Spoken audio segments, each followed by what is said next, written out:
வணக்கம் நண்பர்களே. இன்றைய பதிவு வந்து அடிக்கடி பிடிப்பு, உடம்புல வாயு பிடிப்பு, கழுத்தை தூக்க முடியல, கையை தூக்க முடியல, இடுப்புல பிடிச்சிட்டு, குறுக்குல பிடிச்சிட்டு அப்படின்னு சொல்ல வருது. இதுக்கு வந்து அடுப்படி மருந்து நம்ம வந்து என்ன செய்யலாம்? வாரத்துக்கு ஒருக்க இஞ்சி, சுக்கு, வெள்ளைப்பூடு மூணையும் 50 கிராம் கூட போதும். நான் ஒரு ஆள் 2 பேர் தான் குடிக்க போறோம்னா 50 கிராம் போதும். எல்லாம் நாட்டு மருந்துகள்ல வாங்கலாம்.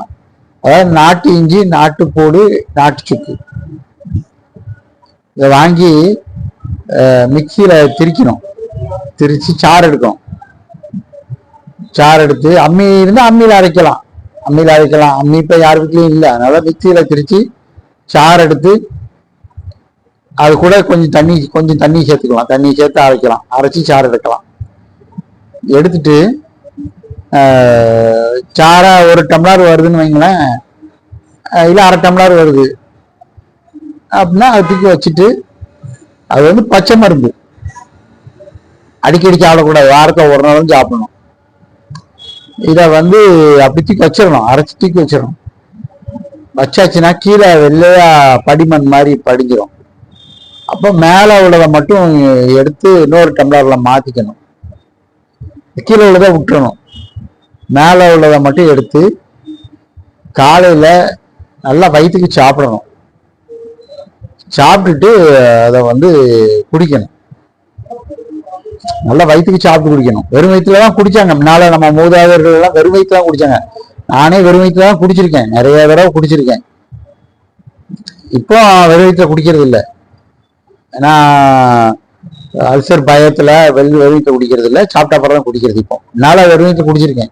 இளம் வயசுலலாம் வெறும் வயிற்றுல குடிச்சிருக்கேன். அப்ப எல்லாரும் எப்படி குடிக்கணும்னா சாப்பிட்டா அப்புறம் குடிக்கணும். ஏன்னா அல்சர் நிறைய இதுக்கு இருக்கு. அதனால சாப்பிட்டா அப்புறம் குடிக்கலாம். இல்லை இது ரொம்ப காட்டமா இருக்கும் அப்படின்னா சுரசம் பண்றது. இது என்ன செய்யறது? லேசா அடுப்புல வச்சு சூடுபடுத்திட்டு கூட தேன் கலந்துக்கலாம், இல்லை நாட்டு சக்கரை கலந்துக்கலாம். 2 உப்பு கூட 1 ஸ்பூன் போட்டீங்கன்னாலும் இது காட்டம் குறைஞ்சிரும். அதை சூடுபடுத்தி கரைச்சி அதை ஆற வச்சு அதை குடிக்கலாம். அது சுரசம் பண்ணி குடிக்கிறது. அது பவர் கொஞ்சம் குறைஞ்சிரும். நம்ம சூடுபடுத்தினாலே பவர் குறைஞ்சிரும். நம்ம ஃபுல்லா பவரோட குடிக்கணும் அப்படின்னா இந்த பச்சை மருந்து தான் குடிக்கணும். வாரத்தில் ஒரு நாள் குடிக்கணும். காலையில சாப்பிட்டா அப்புறம் குடிக்கணும். சிலவங்க நைட்ல குடிப்பாங்க. நைட்ல குடிச்சா முழு பலன் கிடைக்காது. ஏன்னா அதை குடிச்சிட்டு நம்ம வந்து வேலை செய்யணும். ஏதாவது உடம்பு அசைஞ்சிக்கிட்டே இருக்கணும். அதை குடிச்சிட்டு அசைஞ்சிக்கிட்டே இருந்தீங்கன்னா பாவுன்னு ஏப்பம் போகும். உள்ள போனோன்னா ஒரு கொட்டையும். நல்லா குடிச்சிட்டு உடனே ஒரு கிளாஸ் தண்ணி குடிச்சிடணும். குடிச்சாச்சுன்னா நடந்துக்கிட்டே இருக்கணும். ஒரு 5 நிமிஷம் அப்படிங்கிட்டுமா அங்கிட்டுமா நடந்துகிட்டே இருந்தா போதும். பாவுன்னு ஏப்பம் போகும். கீழே காத்தும் பிரியும். இதை பிடிச்சா உடம்பு கொஞ்சம் லேசா இருந்தா மறுநாள் நல்ல லேசா அது ஃபிளெக்சிபிளா இருக்கும். அப்ப இது வந்து இலகுத்தன்மை, இந்த தசைகள் உள்ள கேஸ் எல்லாத்தையும் வெளிப்பத்திரும். இதை நம்ம வந்து வாரத்தில் ஒரு நாள் குடிக்கலாம். எனக்கு சின்ன பிள்ளையில இருந்தே எனக்கு கொடுத்தாங்க. நான் குடிச்சிட்டு தான் இருக்கேன். எனக்கு ஓரளவுக்கு அது வந்து நிவாரணம் தரும். பிடிப்பு லேசா பிடிக்கிற மாதிரி இருந்தா உடனே கேட்டு குடிச்சிடுவேன். ஒரு வாரம் விட்டு அப்படின்னா மறு வாரம் எனக்கு ரொம்ப உடம்பெல்லாம் கனத்து போன மாதிரி இருக்கும். அது குடிச்சாச்சுன்னா உடம்பு லேசான மாதிரி ஆயிடும். இதை வந்து நம்ம பயன்படுத்தி குடிச்சிக்கலாம்.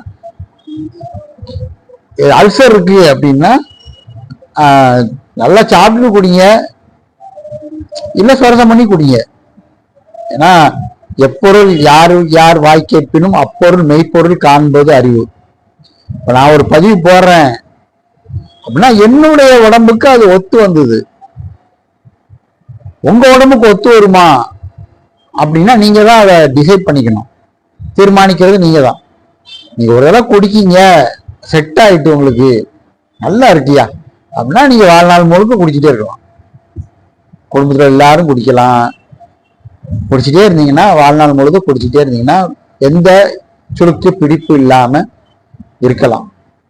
அக்கா இவர் சொன்னாரு நான் குடிச்சேன். உங்க உடம்பு, நான் சொல்றேன், உங்க உடம்பு அதுக்கு ஒத்து வந்தது அப்படின்னா குடிங்க. ஒத்து வரலைன்னா அதை நிப்பாட்டிடுங்க, குடிக்காதீங்க. என்னுடைய உடம்புக்கு அது எனர்ஜி நல்லா இருக்கு, கழிவை வெளியே பத்துது, லேசா இருக்கு, அதனால நான் அந்த பதிவை போடுறேன். நீங்க குடிச்சிட்டே இருக்கிறவங்களா இருந்தா குடிங்க, இல்ல மாறுதலா குடிக்கீங்கன்னா விசாரிச்சு குடிங்க. ஏன்னா நைட்டு குடிக்கிறது பலன் கிடையாது, முழு பலன் தராது. பகலாம் குடிக்கணும், சொர்ணம் பண்ணி குடிக்கலாம், காய்ச்சி குடிக்கலாம், அதனுடைய பவர் குறைஞ்சிரும். அதனால பச்சையா குடிக்கிறது நல்லது. ஆமா, மேலும் ஒரு நல்ல பயிர் பார்ப்போம். நன்றி, வணக்கம்.